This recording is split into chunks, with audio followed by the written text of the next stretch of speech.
धर्म की। शासन नायक भगवान महावीर स्वामी की। आचार्य भगवान श्री कुंद कुंद महाराज की। आचार्य गुरुवर श्री विद्यासागर जी महाराज के। आचार्य श्री समय सागर जी महाराज की।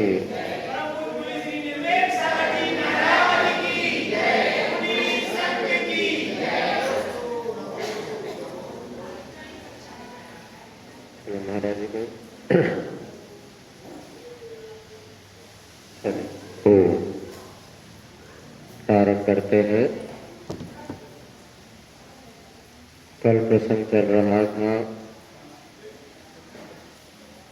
माटी के जीवन में नया परिवर्तन लाना है, रूखेपन को भुला करके स्निग्धता का प्रादुर्भाव करना है। सो पानी की आवश्यकता है, अतः शिल्पी कूप तक पहुँचता है और जैसे ही हाथ में बाल्टी उठाता है और बाल्टी में जो रस्सी थी उसमें गांठ पड़ जाती है और वो जो कसी गांठ थी उसे खोलने का उपक्रम प्रारंभ होता है हाथों के अंगुष्ठ और तर्जनियों के माध्यम से, किंतु वह रस्सी खुलना तो दूर रही, उसकी गांठ ढीली तक नहीं पड़ती। उस समय रसना निवेदन करते हैं शिल्पी से, दांतों का दल निवेदन करते शिल्पी से कि रस्सी हमें दे दो, क्योंकि यह नीति है जब बातों से काम नहीं चलता तो हाथों का प्रयोग करना पड़ता है, और हाथों से भी काम नहीं चलता तो हथियार का प्रयोग आर्य पुरुष यानी सज्जन धर्मात्मा पुरुषों को करना ही पड़ता है। सो यहाँ पर रस्सी दांतों तक प्रेषित होती है। वे दंत पंक्तियाँ भी उस रस्सी को खोलने का पुरुषार्थ प्रारंभ करते हैं, लेकिन फिर भी वह सुनो बता देंगे। दंत पंक्तियाँ भी रस्सी को खोलने का प्रयास करती हैं, किंतु वह गांठ नहीं खुल पाती। फिर इधर वह रसना कहती है, पूरी रस्सी तुझे पता नहीं, मेरी और तेरी नाम राशि एक है, फिर भी तू आज सीधी सादी नहीं रही। निश्चित ही यदि तू अपने हट को नहीं छोड़ेगी तो तेरा जीवन दो भागों में विभाजित हो जाएगा। और रसना छीछी धू करते हुए उस गांठ पर अपनी लार छोड़ देती है, जिससे वह गांठ ढीली पड़ जाती है और दांतों में गरमाई आती है और इधर ऊपर नीचे के सभी दांत मिलकर गांठ को खोल देते हैं। वो रस्सी पूछती है, आपके स्वामी को क्या मुझसे बाधा थी? गांठ पड़े रहते उन्हें तो पानी खींच लेते। वो कहते नहीं, मेरे स्वामी संयमी हैं, और जब वह जहाँ गांठ ग्रंथि है वहाँ पर निश्चित रूप से हिंसा पलती है। और दूसरी बात ये, जब गांठ यदि गिर्रा में आके फंसेगी तो बाल्टी का संतुलन बिगड़ेगा, पानी उछल करके नीचे गिरेगा और नीचे रहने वाले बहुत से जीव उस पानी के मार से मर सकते हैं। इसलिए गांठ को खोलना अनिवार्य था। पेज नंबर 66 निकालिए, 66 नंबर पेज। अब यहाँ पर प्रसंग परिवर्तित हो रहा है। एक वह मछली जो कूप में पड़ी हुई है ऊपर आने को मचल रही है, और उसने जैसे ही शिल्पी को ऊपर से देखा और उस मछली के जीवन में परिवर्तन हुआ, तो आगे बतलाते हैं। इधर मछली ने जैसे ही शिल्पी की छाया परछाई देखी और मुझे ऊपर उठना ऐसा मन बनाया, परंतु उपरिल काया तक मेरी काया यह कैसे उठ सकेगी, यही चिंता है मछली को। काया जड़ है ना, जड़ को सहारा अपेक्षित है, वह भी जंगम का। शरीर तो जड़ है, किंतु आत्मा जो है चेतन, वो जंगम है, चलने फिरने वाली है। ऐसे उस आत्मा के बिना शरीर की कोई एक्टिविटीज नहीं होती। जब आत्मा है तभी शरीर चलता फिरता है, आत्मा के अभाव में शरीर जड़ शून्य होता है। और सुनो, काया से ही तो माया पली है, सारा का सारा संसार है, शरीर का तो है। शरीर नहीं हो तो संसार काय को बसे बताओ। तो माया से ही प्रभावित भावित मेरी मति है, तो मति सन्मति हो सकती है जब सभी प्रकार की माया उपेक्षित हो। तो आगे का आज का प्रसंग प्रारंभ करते हैं। अंधकूप में पड़ी हूँ मैं, कुरूपता की अनुभूति से कूप मंडूक से स्थिति है मेरी। गति मति और स्थिति सारी विकृत हुई है। स्वरूप स्वभाव ज्ञात कैसे हो, ऊपर से प्रेषित होकर मुझ तक एक किरण भी नहीं आती, और मछली के मुख से निकल पड़ती ध्वनि, दीनता भूली ध्वनि, इस अंधकूप से निकालो इसे कोई, और इस हंस रूप में मिला लो इसे कोई। इस रिदन को कोई सुनता भी तो नहीं है, अरे कान वालों सब बहरे हो गए हैं क्या।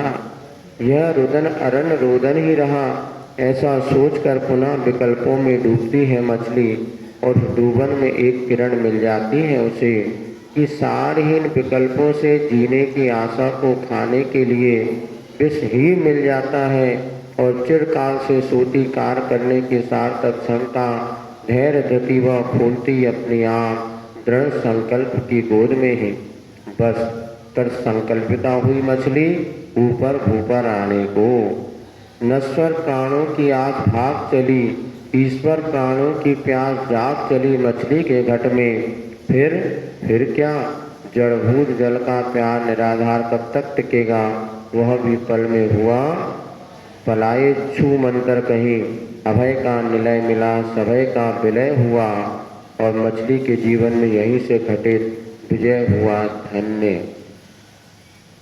यूँ मछली ने ऊपर आने का मन बनाया, इधर मछली सोचती है मैं अंधकूप में पड़ी हूँ, कुएं में पड़ी हूँ, अंधेरा जहाँ रहता है, क्रूरता अपने स्वभाव का स्वरूप का तो मुझे कोई बोध ही नहीं है। मेरी गति मति स्थिति अर्थात सब तो बिगड़ चुकी है, अब मुझे अपने स्वभाव का बोध कैसे हो। एक वो भव्य आत्मा जो अपने आत्म कल्याण करने का इच्छुक है, किंतु गृहस्थ आश्रम में इस तरह से फंसा हुआ है कि वहाँ पर वो लिखता है मुझे अपने स्वरूप का बोध कैसे हो, क्योंकि यहाँ पर एक अज्ञान का अंधकार ही छाया हुआ है, और मुझे स्वरूप की अनुभूति कूप मंडूक जैसी स्थिति है। कूप मंडूक जानते हैं क्यों, यह कुएं का मेंढक। बस उससे पूछा समुद्र कितना बड़ा है, उसने दोनों हाथ फैला और पैर फैला, बोले इतना बड़ा समुद्र है, बस इतना ही बड़ा, और पूरे कुएं का राउंड लगा ले, बोले इतना बड़ा। इससे ज्यादा कुएं वो मंडूक की बुद्धि चल ही नहीं सकती, जितना बड़ा उतना ही तो बड़ा बताएगा। ऐसे कई लोगों की बुद्धि जो है कूप मंडूक जैसे संकुचित विचारधारा, उधार विचारधारा वो भीतर उत्पन्न ही नहीं होती। तो यहाँ पर मछली कह रही मेरी बुद्धि भी कूप मंडूक जैसी मेरी स्थिति हो गई, इससे बाहर मुझे कोई दुनिया दिखती नहीं है।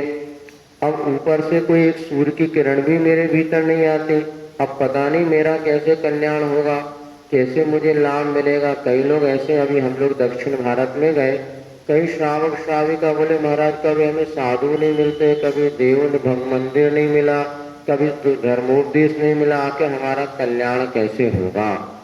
इसी प्रकार वो मछली सोचती है और अंधकूप में प्रार्थना करती है कोई मुझे अंधकूप से निकालो, किंतु उस कुएं में पर हंस माने परमात्मा रूप में मुझे मिला दो, किंतु इस रुदन को लगता कोई सुनने वाला भी। जंगल में रोएगा तो कौन सुनेगा बताओ, मोड़ा मोड़ी बहुत होशियार होते, जब सब लोग खड़े होंगे गिरने बाद तभी रोएंगे, और कोई नहीं देख रहा तो रोते भी नहीं, उनको पता है अभी रोने से कोई फायदा नहीं। जैसे दादा दादी देख रहे हैं तो झट से पैं करना शुरू कर देंगे, पहले वो देख लेते कोई देख रहा कि नहीं देख रहा तभी रोते हैं, अन्यथा वो रोते भी जल्दी उसके भाग जाएंगे। ऐसे वो कह रहे यहाँ मेरा रुदन कौन सुनेगा, अरण्य रोदन ही मेरा रुदन रहा। फिर वो विकल्पों में डूब जाती है मछली कि उसी डूबन में उसको एक विकल्प मन में विचार उत्पन्न होता है, अरे फालतू की बातें सोचने से अब कुछ नहीं है, खाने को बिस्सी मिल रहा है तो बिस्सी ले लो, जो मिल रहा है ले लो, लेकिन हमें ऊपर जाना है। अब पता नहीं कौन ले आने, जब बाल्टी आई तो इसी का सहारा लेके ऊपर जाने का प्रयास करो। जो कार्य करने की उसके भीतर क्षमता थी, धैर्य था, वो अपनी आँख खोलता दृढ़ संकल्प की गोद में। उस मछली ने दृढ़ संकल्प कर लिया, अब कोई भी सहारा मिले, अब मुझे ये नहीं सोचना कि कौन मुझे ऊपर तक ले जाएगा। अब बाल्टी मिले या कोई भी मिले, मुझे तो ऊपर जाना है। दृढ़ संकल्प उसने ले लिया। अब सारे विकल्प उसके छूट गए और वह कृत संकल्पता हुई मछली ऊपर आने को, धरती पर आने को उसने संकल्प कर लिया। जैसे संकल्प किया, अपने प्राणों की जो इच्छा थी चली गई। अब जीना मरने का कोई विकल्प नहीं, अब तो अपने को ऊपर पहुंचना है। अभी तक प्राणों की इच्छा थी, वो प्राणों के प्रति अब राग इसको नहीं रहा। अब ईश्वर प्राणों की प्यास जग गई। अब मुझे तो भगवान मुझे मिले, अब मुझे कुछ नहीं चाहिए, मुझे तो अपने परमात्मा से मिलना है। ऐसे मछली के घट में एक प्यास जग गई, अब मुझे कोई विकल्प नहीं है। फिर क्या, जब ऐसा संकल्प हुआ तो जड़भूत जल का निराधार प्यार कब तक टिकेगा। जल कैसा है, जड़ है। मछली की तुलना में वो एक प्रकार से जड़ है। जब अपने मन में वैराग होता है तो घर में कितनी अच्छी सामग्री हो, उससे कहीं अपना राग टिकता नहीं। ये सब निराधार है भैया, इतना बड़ा महल, इतना बड़ा मकान, अरे सब जीर्ण तृणसम त्यागे। चक्रवर्ती का 6 खंड का अधिपति जब वैराग हो गया तो जैसे सूखा घास होता है सड़ा गला, उसको जैसे फेंक देते, उसी प्रकार सारा का सारा वैभव छूट जाता है। जब तक वैराग नहीं होता तब तक ये सब संकल्प नहीं होता, तभी तक ये राग होता है। किंतु जड़ पदार्थों का राग छूटता, छू मंतर हो गया, अभय का निलय मिला। और जब वैराग होता है तो भय भी मन से दूर हो जाता, समय विलय, समय नष्ट हो गया। और मछली के जीवन में यहीं से घटित हो गया विजय की शुरुआत। किसी भी कार्य की सफलता की शुरुआत एक संकल्प शक्ति से होती है। और जब संकल्प शक्ति होती है, अपने आप में भय दूर होता है और निर्भयता के साथ वो अपनी यात्रा प्रारंभ कर देता है। अब प्रासंगिक कार्य आगे बढ़ता है। अंग अंग संस्कारित थे तो संयम की शिक्षा प्राप्त था जिन्हें वे दोनों हाथ शिल्पी के संयत हो उठे तुरंत। तभी वह शिल्पी रस्सी से बांध बाल्टी को धीमी गति से नीचे उतारता है कूप में, जिससे कि मछली आदि नाना जलचर जीवों का घात होना टल सके और अपने आत्म तत्व को यहाँ और वहाँ, अब और तब कर्मफल सो ना चल सके। अब कैसा है शिल्पी, उसने प्राचीन कार्य के लिए अपने आप को संस्कारित किया। प्रासंगिक कार्य क्या है, कूप से पानी को निकालना है। अब बाल्टी कैसे डालना, ऊपर से छोड़ दिया, फट से फुर्र चली गई, ऐसा नहीं, धीरे धीरे वो बाल्टी को कूप में उतार रहा है। अपन क्या करते जनरली, गड्ढा में डाला, छोड़ दिया, फुर्र भर, लेकिन वो जैसी बाल्टी पानी में जाके टकराएगी उसमें रहने वाले जीवों का भी घात हो सकता है। इसी शिल्पी बाल्टी को धीमी गति से उतारता है कुएं में, जिससे कि मछली आदि जीवों को बाधा ना हो, उनका घात टल सके और अपने आत्म तत्व को कोई छल ना सके, कर्म बंध ना हो सके। हमारी सावधानी ही हमें कर्म बंध से बचा सकती है। नहीं तो पल पल में हमारी क्रियाओं के द्वारा संसारी प्राणी कर्म को बांध लेता है। अब कर्म आपके करने से नहीं, करने से नहीं, कितने सावधान होके आप काम कर रहे हैं। सावधानी से कर रहे हैं तो आचार्य कहते पाप पाबंद नहीं है, असावधानी से कर रहे तो जीव मरे अथवा ना मरे, पाप का बंद नियम से होता है। अब फिर से जो बाल्टी छोड़ दिया, मछली मरे अथवा ना मरे, किंतु आपका तो प्रमाद है, इसलिए पाप का बंद होगा। सावधानी से कर रहे हैं, आप घर में झाड़ू लगा रहे हैं, देख करके भैया कोई चींटी मीटी इसमें मर ना जाए और किसी प्रकार से इसके जीव जंतु ना मरे, सावधानी रख रहे हैं तो आपको पुण्य का संचय होगा, पाप से बच जाएंगे। और लगा दो फटाफट, हम सेठानी क्या कर नौकर दे भैया झाड़ू लगा।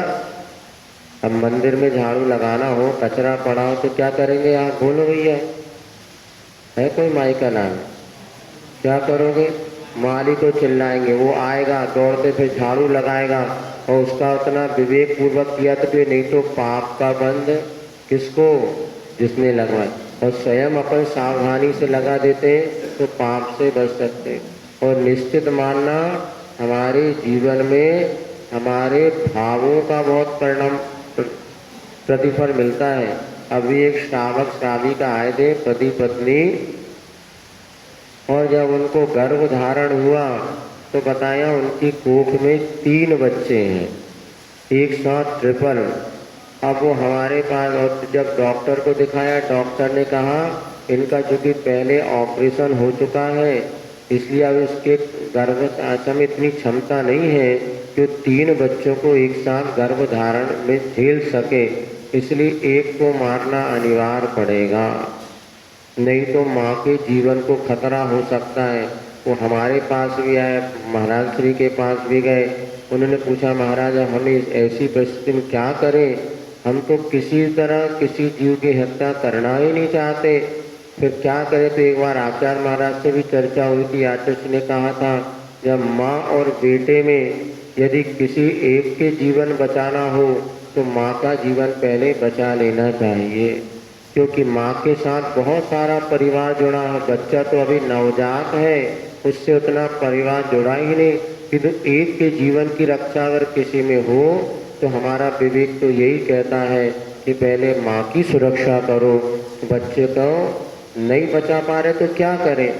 हमने भी यही सलाह दी, भैया क्या कर सकते हैं, लेकिन उनके मन में बड़ी पीड़ा थी कि हम क्या करें। उन्हें भगवान बार बार प्रार्थना करते, हे भगवान ये पाप हमें ना करना पड़े। 1.5-2 महीने से इसी भावना में लगे थे कि हमें किसी जीव की हत्या ना करना पड़े, किंतु क्या करें, इसके सिवा डॉक्टर कोई उपाय नहीं बता रहा था। और यदि ये तीसरा बच्चा डेवलप हो गया तो बच्चादानी ही फट जाएगी और माँ के जीवन को खतरा हो सकता। बहुत भावना भाई हमारे पास गया, महाराज के पास गया है, आके डॉक्टर ने 2 दिन पहले की डेट दे दी कि आज आपके बच्चों को हम जो व्यवस्थित करना करेंगे। और पूरी तैयारी से वो लोग डॉक्टर के पास पहुंच गए। और जब वो पत्नी अंदर चले गई, डॉक्टर ने सारा चेकअप कर लिया और बाहर जाके उन व्यक्ति को बताया कि सर आप तो पुण्यशाली हैं, आपके 30,000 बच गए। 30,000 बच गए? क्या कह रहे? बोले नहीं, वो बच्चा जो था ना वो स्वयं 2 ही बचे हैं, तीसरा अपने आप जिस तरह से व्यवस्थित होना था व्यवस्थित हो गया। उनको इतनी खुशी हुई कि चलो, हमें उन डॉक्टरनी को खुशी कि 30,000 बचे, लेकिन उसको तो खुशी कि हम एक जीव की हत्या के पाप से बच गए।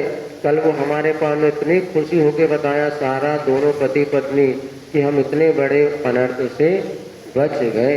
ये भावनाओं का कमाल है, उनके भाव इसलिए कि हमें एक गलत कार्य ना करना पड़े। तो वहाँ पर इस प्रकार की परिणति वहाँ पर, तो ये लगता है भावनाओं को माँ चमत्कार है कि इस पाप से बच गए।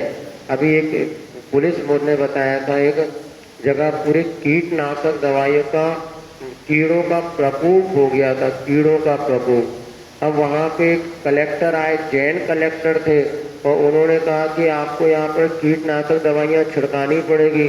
कलेक्टर साहब कहने लगे, भैया मेरा तो संकल्प, मैं संकल्प हिंसा कैसे करूँगा, भले मेरा ट्रांसफ़र कर दो। स्वयं कलेक्टर ने आके हमें बताया, डिप्टी कलेक्टर थे वो, नाम ये खंडवा या यहाँ कहीं की बात है, बुरहानपुर खंडवा।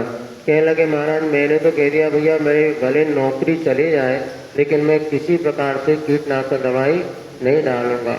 वो हुआ ये 3 दिन में इतनी जोरों की ठंड पड़ी और ऐसी बारिश हुई कि वो सारे के सारे कीट स्वयं समाप्त हो गए और हमें किसी प्रकार की दवाई नहीं डालनी पड़ी और हमारी नौकरी भी सुरक्षित। मैंने तो कह दिया नौकरी जाए तो जाए, वो टिड्डी होता है, टिड्डी दल आता है, सब उनका प्रकोप हो रहा था। उसने कहा मैं तो दवाई नहीं दिलवाऊंगा, यदि कुछ भी हो जाए मुझे नौकरी छूट जाए छूट जाए। ये अपने अहिंसा व्रतों के संकल्प जब जीवन में होता है तो बहुत सारे ऐसे सकारात्मक परिणाम हमें मिलते हैं। तो यहाँ पर भी ऐसा हुआ, वह उसने मेरे द्वारा मछली आदि का घात ना डले तो धीरे धीरे वह बाल्टी नीचे पहुँचाता है। लो, हाथों हाथ संकल्प फलभूत होता था। स्वप्न को साकार देखने की आंख भरी मछली की शांत आंखें ऊपर देखती हैं। उतरता हुआ ज्ञान सा दिखा, लिखा हुआ था उस पर, धम्मो दया विशुद्धो धम्मम शरणं गच्छामि। ज्यो ज्यो कूप में उतरती गई बाल्टी, त्यों त्यों नीचे नीर की गहराई में झटपट चले जाते प्राण रक्षण हेतु मंडूक आदि अनगिन जलीय जंतु।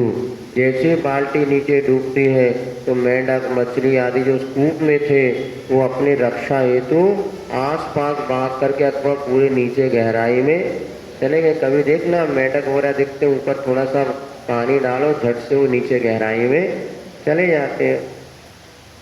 क्यों चले जाते हैं? अपने प्राणों की रक्षा हेतु। हर प्राणी अपने प्राणों की रक्षा का भाव हमेशा रखता है। ऐसे अनगिन जली जंतु किंतु हलन चलन क्रिया मुक्त हो अनिमेष सफल निहारती उतरती बाल्टी को रसना दीना रस लोलुपा सारी मछलियां में भोजन इससे कुछ तो मिलेगा इस आशा से। पर यह क्या वंचना, खाली बाल्टी देखकर उसे नूतन जाल बंधन समझ सब मछलियां भागती भीति से। मात्र संकल्पिता वह मछली वही खड़ी है, साथ में एक ही सखी है उसकी। अब क्या हुआ, यहाँ पर जैसे वह पाल्टी गई मेंढक वह तो भग गए, किंतु कोई चटोरी मछलियाँ थी रसना धीना रस लोलुपा कि अरे यह तो कुछ खाने की सामग्री हमें मिलेगी, और वो वहीं खड़ी रही। और जब उनने देखा अरे ये तो खाली बाल्टी, इसमें खाने पीने की सामग्री तो है नहीं, अरे ठग लिया गया हमें, ये तो हमें वंचना हो गई। और ऐसा करके तुरंत में वहाँ से सब भाग जाते। किंतु एक संकल्पिता मछली थी जिसने कहा था मुझे ऊपर धरती पर जाना है, वो खड़ी है और साथ में उसकी एक ही मात्र सहेली खड़ी, बाकी सब सहेलियां भाग गई। मात्र एक सहेली उस मछली के साथ खड़ी है, वो भी इसलिए नहीं खड़ी कि मछली को मैं विदाउट बैग अच्छे से ऊपर पहुंचा दूंगी, वो उसको रोकने के लिए खड़ी। तो देखिए कितना बढ़िया मार्मिक प्रसंग है। और यह वह क्या, वो उसकी सखी उससे कुछ कहती है, जो संकल्पिता मछली थी ना उसकी सहेली उसके साथ में खड़ी थी, वो कुछ कहती है। ये पुस्तक पीछे है ना भैया, पढ़े लिखे हो तो पढ़ लेंगे। ये रखी ना पुस्तक खुली है, दे दो पीछे पढ़ लो। हाँ, जिसको चाहिए पुस्तक लेके बैठो बेटा, तभी आनंद आएगा। मूक माटी में काव्य पाठ का जो आनंद है वो अपने आप में, वो यही बात है, फुकट में रहता तो वैल्यू नहीं समझ में आती। अब मूक माटी में भी क्लास की फीस रखनी पड़ेगी। वास्तव में ऐसी अद्भुत चीज है, लेकिन हीरे की परख तो जोरी कर पाता, सब्जी वालों को हीरे की परख नहीं होती। चलो इतने जोरी है, इतने बहुत अच्छे। वो क्या कहती है सखी, चल रही चल इसकी शरण ले हम, धम्मो दया विशुद्धो, यही एक मात है अशरणों की शरण। महा आयतन है यही हमारा जतन है, और वरना निश्चित ही आज या कल काल के गाल में कबलित होंगे हम।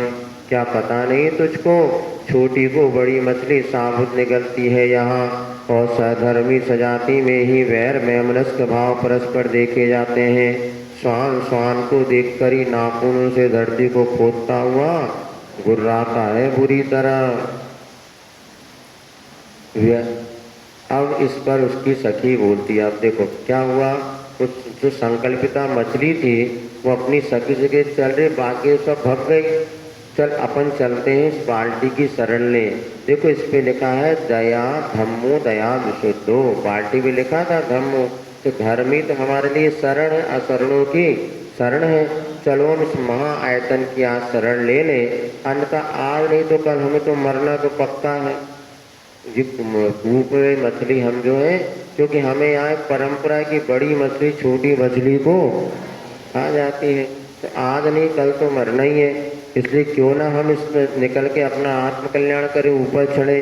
और दूसरी बात है कि साधर्मी सजाति में बैर वैमनस्क देखा जाता है। प्रायः कुत्ते को देखकर ही नाखून खोदता है, जमीन से नाखून से धरती खोदता है, बुरी तरह गुर्राता है करता है। इसलिए अपनों को अब ये सब परिकर छोड़ करके आत्म कल्याण के मार्ग में गुरु की शरण में चलना चाहिए।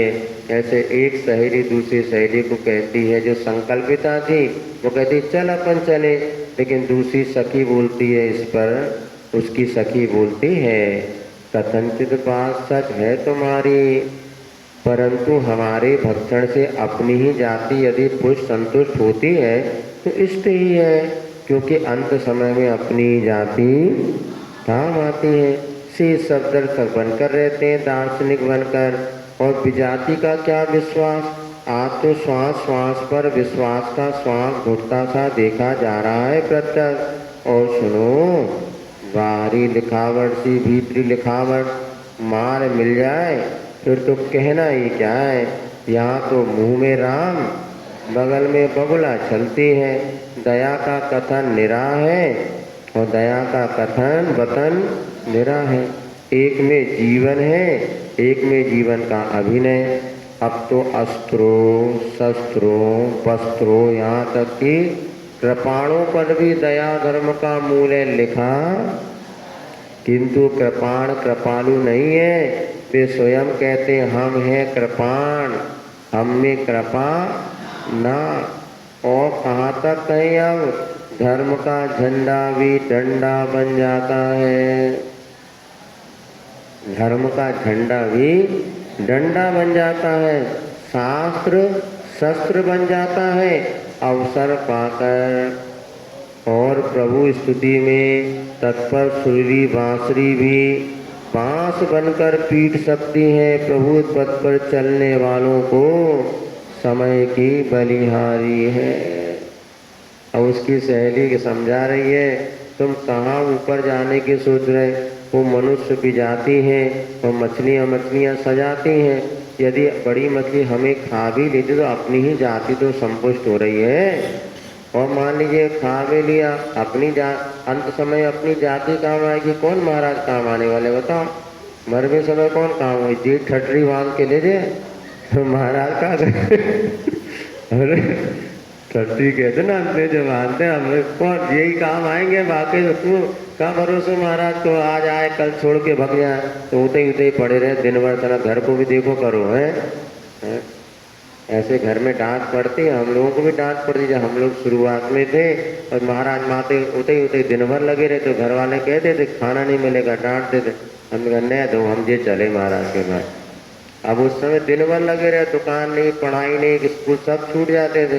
अब वैसे जब किसी के प्रति आकर्षण हो जाए ना धर्म के प्रति भी, तो कैसे टाइम निकलता पता नहीं चलता। अभी तो श्रद्धा नहीं है, इसलिए जब श्रद्धा होती ना 17 काम छोड़ करके और धर्म कार्य करने का मन होता है, सब भैया छोड़ो पहले तो ये कर लो। लेकिन इसके लिए बहुत बहुत पुण्य की आवश्यकता होती है, पापियों को ये लाभ कभी नहीं मिलता। हम सोचते इतने लोगों में कम से कम भोपाल में कितने हजार घर के समाज होंगे, कुछ ही लोग पुण्यात्मा हैं जिनको ये सब धर्म लाभ मिलता, पाप के उदय में ये लाभ नहीं मिल पाता। और यहाँ पर वो कहते हैं आज तो विजाति का कोई भरोसा थोड़ी ना, अपनी जाति का फिर वो अंत समय में यही काम आएंगे, तो ऊपर जाने का मन छोड़ दो। और आजकल सुनो कोई भरोसा नहीं, ऊपर लिखा रहता है शुद्ध घी और भीतर डालडा होता है। ऊपर लिखा होता है दया धर्म का मूल है और भीतर में मुंह में राम बगल में छुरी, ऐसे सब चल रहा है। एक में जीवन है तो एक दया का कथन अलग है और दया का वतन, वास्तविकता दया की अलग है। और दया की कथन करना बड़े मंच में अच्छे, दया दया की बात करने वाले भी निर्दयता से हत्या करने में पीछे नहीं रहते। देख ही रहे आजकल अपन बराबर सुनने में आता है ऐसा, वो बड़े बड़े।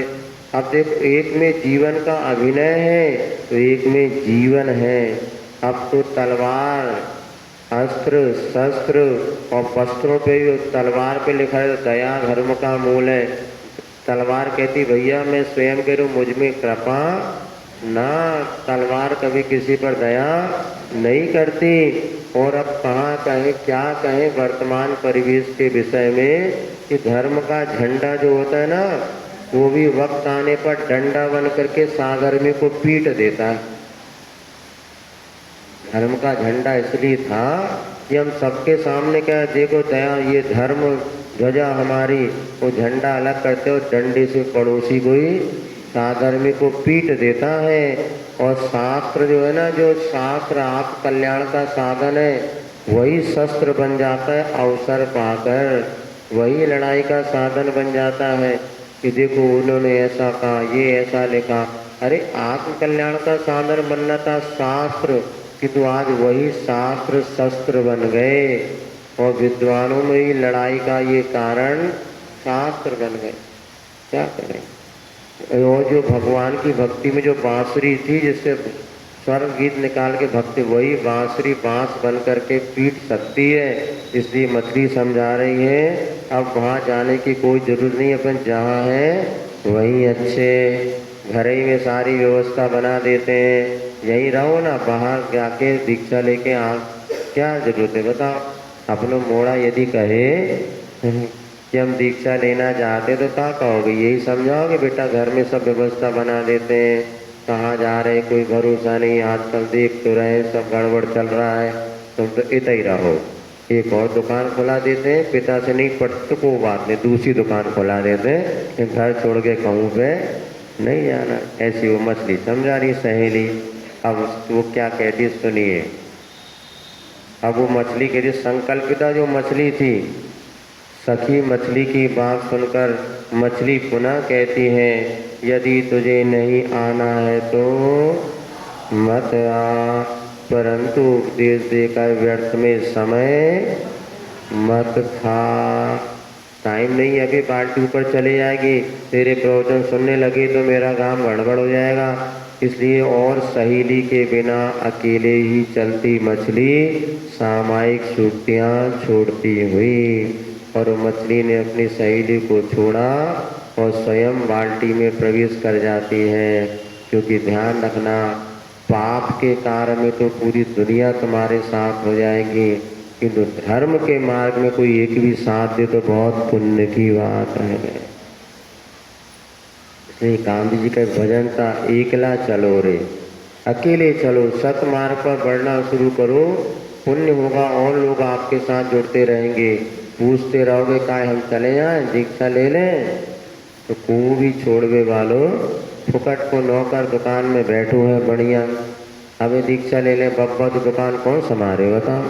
अबे काम तो कछु नहीं, कम से कम रखवारी तो हो रही, चोर मोर आए तो भले नोट कछु नहीं मिल रहे हैं, वो तो मोड़ा के हाथ में नोट की पेटी तो, लेकिन बब्बा दुकान में बैठे हैं, बहुए कम से कम घर के द्वारे बैठी, चोर आए तो कुछ सुरक्षा तो हो जाए। अभी एक बाई लगाने पड़े, और रात को भी देखने में आ रहा नाती पुत्रों को खिलाने के लिए हमारी माँ है, और जब कमाने के लिए माँ को कोई नहीं पूछता, खिलाने के लिए नहीं। जो बड़े बड़े आजकल सिटी मेट्रो सिटी में जाके जो पति पत्नी रहने लगे, अब उनके पास क्या है, जब बच्चा होता है तभी सासू माँ याद है, बुला लो सास को, क्या है बच्चा हो गया तो 2-3-6 महीने जब काम हो गया, अब मम्मी तुम जाओ अपने, अब हमारे जगह ही नहीं है फ्लैट में, कहाँ से रख लें। ये बहुत बड़ा कटु सत्य है। जब तकलीफ है तो सास ससुर याद आ रहा है, और जब बच्चा थोड़ा सा बड़ा हो गया, सासू माँ अब तुम जाओ घर में, अब हमारे पास जगह ही नहीं है फ्लैट में। अभी इतने दिन से कैसे जगह थी, वो तो फुकट की दाई मिल गई, अभी कोई बाई लगाते तो कहो 20,000 रुपये महीना में वो सेवा नहीं करती। तुम और भी बड़े खुशी खुशी जाने महाराज हमारी बहू की डिलीवरी हो रही, इसलिए हम जाके पूना में रुक रहे, बेंगलोर में, ये देखो इतनी दयालु। और 4 महीने बाद अब काय वापस आ गए, नहीं अब हो गया काम। वो भी कितनी स्वार्थी दुनिया है।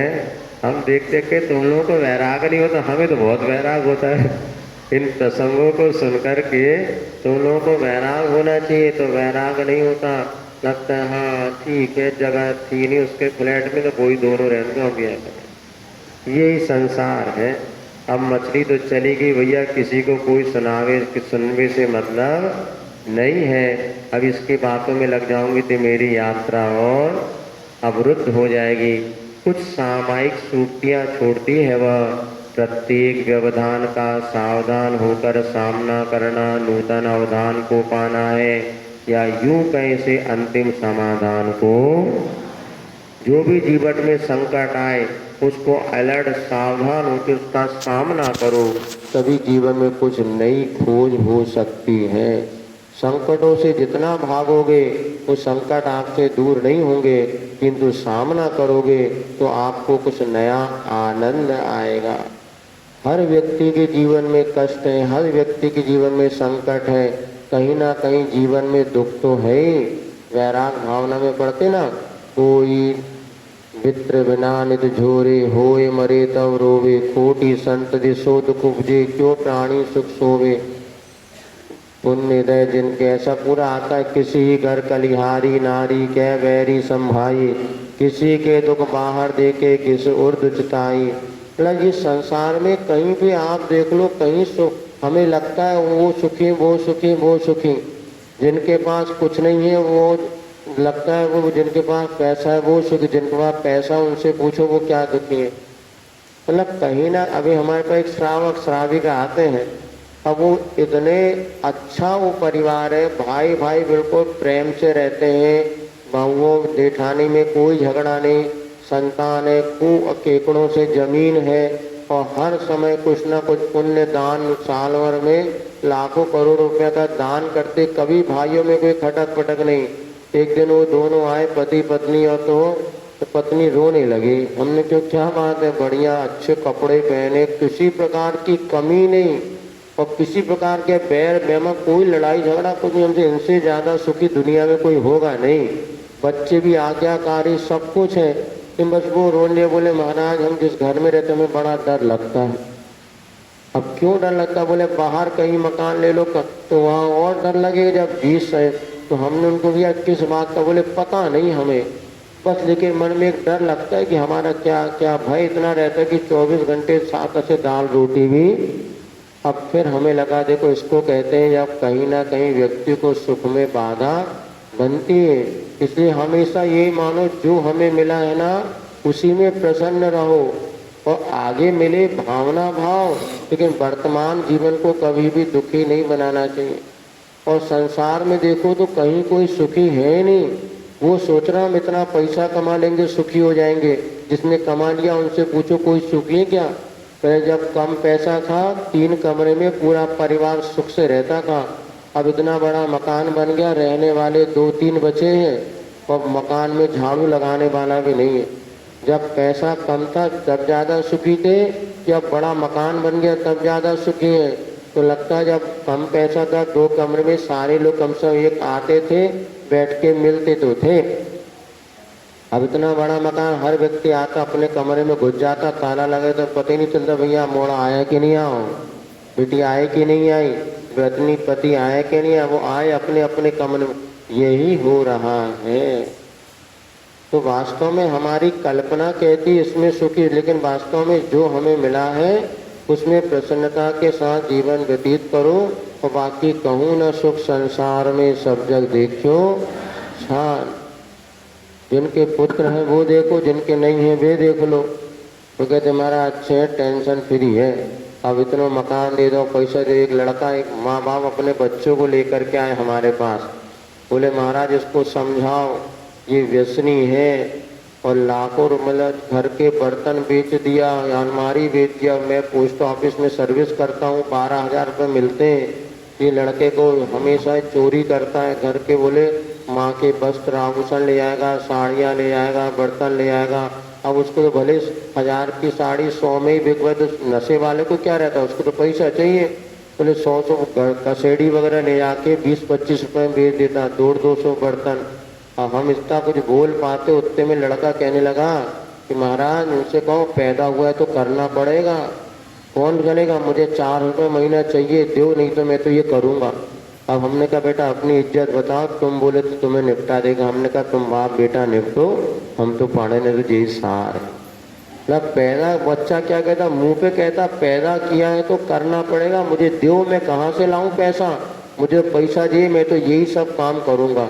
तब हमें लगा देखो कितना विचित्र संसार है। मतलब सब जिंदगी उनके लिए कर रहे हैं, फिर भी बच्चे कह रहे क्या किया। अभी भी देखो कौन कितने तुम्हारी मान रहे हैं, जिंदगी भर तुम जिनके लिए कर रहे हैं, इसके बाद भी वो तुम्हारी कोई आज्ञा में फिर भी जोड़ जोड़ के लिए उन्हीं के लिए रख के जा रहे हैं। और क्या करें, संसार विचित्र है, फिर भी निपटो भैया, निपटाना तो है। प्रत्येक व्यवधान का सावधान होके सावधान कर, यही नूतन अवतार, नई खोज करना है, या अंतिम समाधान यही है कि हमें हर संकटों का सामना करना है। और मत कहो कभी अपने दिन खराब है, कांटों के बीज गए गिर गए समझो गुलाब है। गुलाब के जीवन में ही कांटे उठते, बेशरम के कुएं में कांटे। महापुरुषों के जीवन में संकट आते हैं तो उसको सावधान हो और उसको सहन करते चलो, तभी जीवन महान बनता है। गुणों को साथ अत्यंत आवश्यक है, दोषों का बोध होना भी, किंतु दोषों से द्वेष रखना दोषों का विक्षण है और गुणों का विनशन है। कांटों से द्वेष रखकर फूल की गंध मकरंद से वंचित रहना अज्ञता ही मानी है, और कांटों से अपना बचाव कर सुरभि सौरभ का सेवन करना विज्ञता की निशानी है, सो विरलों में ही मिलती है। इधर दूसरी नीति यहाँ पर सूक्ति माने जो हमें अच्छे कार्य को प्रेरित करते हैं, ऐसे नीति वाक्यों को सूक्ति कहते हैं। तो दूसरी बात उन्होंने कह दी, गुण के साथ दोषों दोनों का बोध होना चाहिए। गुण और दोष दोनों में है, गुलाब में फूल भी है तो कांटे भी है, तो किसका ज्ञान होना जरूरी है? फूल को भी जानो और कांटों को भी जानो, लेकिन कांटों से द्वेष नहीं रखना, उनको जान करके अपनी सुरक्षा करो और फूल की सुगंधि का पान करो। यह विज्ञता की निशानी है, तो विरलों में ही मिलती है। यदि अच्छे बुरे दुनिया में सब प्रकार के लोग मिलते हैं, सबको हमें जानना है। जो बुरा है उससे भी द्वेष नहीं रखना, पर इतना जरूर करना कि उससे बच करके अपने जीवन को अच्छा, क्योंकि अगर हम द्वेष रखेंगे तो हमारे भीतर देखो गुणों का विनशन है, दोषों से द्वेष रखना दोषों का विकसन है और गुणों का विनशन है। हमें जो बुराई उसमें दिख रही है उससे हम बचे जरूर, किंतु यदि हम उनके द्वेष से दोष रखेंगे द्वेष, तो हमारे द्वेष ही बढ़ेंगे, हमारे भीतर वो बुराइयां आ जाएंगी और हमारे गुण नष्ट हो जाएंगे। ये निश्चित मानना, कभी आप किसी को बुरा कहते हैं, अपन उसके प्रति द्वेष रखते हैं, वो बातें अपने भीतर पुनः विकसित हो जाती हैं और अपने गुण नष्ट हो जाते हैं। इसलिए कांटों से द्वेष रखकर फूल की गंध मकरंद से वंचित रहना अज्ञता की निशानी है। कांटे बुरे हैं, कांटे बुरे हैं, अरे भैया फूल भी देखो, एक फूल तो अच्छा है, फूल की सुगंधी ले लो और कांटों से अपनी सुरक्षा कर लो, ये अन्यथा अज्ञानपना माना जाएगा। और सुनो, कांटों से अपना बचाव करो, सुरभि सौगंध का पान करो, यही तो होशियारी है। सो यह बिरलों में ही मिलती है। वैसे आचार्य महाराज एक खाई को लिखा है, उन्हें ना भूले जिनसे बचना है वक्त वक्त पे। क्या बोला? उन्हें ना भूले जिनसे बचना है वक्त वक्त पे, अर्थात अच्छाई को ज़्यादा जानना जरूरी कि बुराई को? गलत, बुराई को हमेशा ज़्यादा जानो। एक गुलाब का फूल में कांटे और फूल हैं, तो कांटे को ज़्यादा याद रखोगे फूल को, क्योंकि कांटों से सुरक्षित रहोगे तो फूल की सुगंधी का पान पड़ोगे। हमें किससे बचना है उसको ज़्यादा याद रखो, कांटों से बचना है हमें याद रखो, क्योंकि कांटों से अगर हम याद रखेंगे तो फूल की सुगंधी का पान, और कांटों को फूल गए और सीधे फूल को पकड़ने लगे और एक कांटा भी चुभ गया ना, तो फूल की सुगंधी का आनंद आप। आज यही हो रहा है बच्चों के लिए। सबसे बढ़िया ये मार्मिक गुरु जी का सूत्र है। आज बच्चे जब स्कूल कॉलेज में पढ़ते हैं, किसी को जब मित्र बनाते हैं, उसकी अच्छाई तो देख लेते हैं, किंतु उसकी बुराई की ओर उनकी दृष्टिपात, अरे कितना अच्छा लड़का है, कितनी अच्छी लड़की, स्मार्ट है, पैसा है, ये देखो। और जब घर जाके देखो तो पता चलता है इनके पास 2 झोपड़ी भी नहीं है, घर में मांस भक्षण हो रहा है। लेकिन क्या होता है, बाहर का एक रूप रंग देख लिया और बाकी चीज़ों के दृष्टिपात नहीं होने से वो अनर्थ में उनका जीवन चला जाता है। इसलिए अच्छाई और बुराई दोनों को देखो, बस बुराइयों से बच कर के अच्छाई का पान करो। यदि किसी व्यक्ति के जीवन में कोई गलत कार्य करता हमें दिखे तो इतना ही समझना, हे भगवान मुझे इतनी शक्ति देना कि जैसा वो बुरा कार्य कर रहा है वो वैसा बुरा कार्य मुझे जीवन में कभी भी करने की आवश्यकता ना करे। आतिश ने दोहा लिखा है, नहीं सर्वथा व्यर्थ है गिरना ही परमार्थ, और देख गिरे को हम जगे सही करे। कोई गड्ढे में गिर रहा है तो उसका गिरना बुरा नहीं है, उसको देखो, अरे देखो ये व्यक्ति गड्ढे में गिर गया है, यहाँ गड्ढा है, अब जब कभी मैं चलूँगा इस गड्ढे को देख के सावधानी से रहूँ, मैं इस गड्ढे में कभी भी ना गिरूँ। नहीं सर्वथा व्यर्थ है गिरना ही परमार्थ। वही हमें दो व्याकार के व्यक्ति होते हैं, अपने अनुभव से शिक्षा लेते हैं, एक दूसरे के अनुभव से भी शिक्षा लेते हैं। वो गिर गया, अरे अब मुझे नहीं गिरना। ये आज क्या हो रहा है, स्वयं गिरने के बाद लोग शिक्षा ले रहे हैं। पहले से आप समझाओ तो आजकल नई पीढ़ी को कोई बात समझ में नहीं आती, लेकिन जब बाद में जब वो गिरते हैं, ठोकर खाते हैं, तब तक बहुत कुछ उनके जीवन से नष्ट हो चुका होता है। इसीलिए उन्हें ना भूले जिनसे बचना है वक्त वक्त पे, अर्थात निश्चित है यदि हम बुराइयों को जान लेंगे कुछ नहीं करेंगे, उसका रास्ता है वो निकल जाते हैं। वो आपसे डरती और आप उससे डरते हैं, बताओ। वो इतनी सी बेचारी हिम्मत करके आपके सामने से निकल गई, गिलहरी इसका नाम है, तो कितनी फुर्ती से काम करती हो। चलिए, तो यहाँ पर ये विज्ञता जो बिरलों में मिलती है, इसलिए हमें कभी भी यहाँ पर ये दो बातें कह दी, प्रत्येक व्यवधान का सावधान करना है और अच्छों के साथ साथ बुराई को भी जानना है, और जब बुराई से हमें बच के अच्छाई का स्वीकार करना है तभी हमारे जीवन में उन्नति का अवसर प्राप्त होगा। इस प्रकार से मछली जो बाल्टी में जा रही थी उसने अंतिम सूक्ति अपने सहेलियों को, अपने परिवारजन को दे करके अब वह मछली उस बाल्टी में प्रवेश कर जाती है। आगे की और विशेषता क्या होती है तो आने वाले समय पर इस पर चर्चा की जाएगी। आप समय हो गया है। जिन वाणी के क्या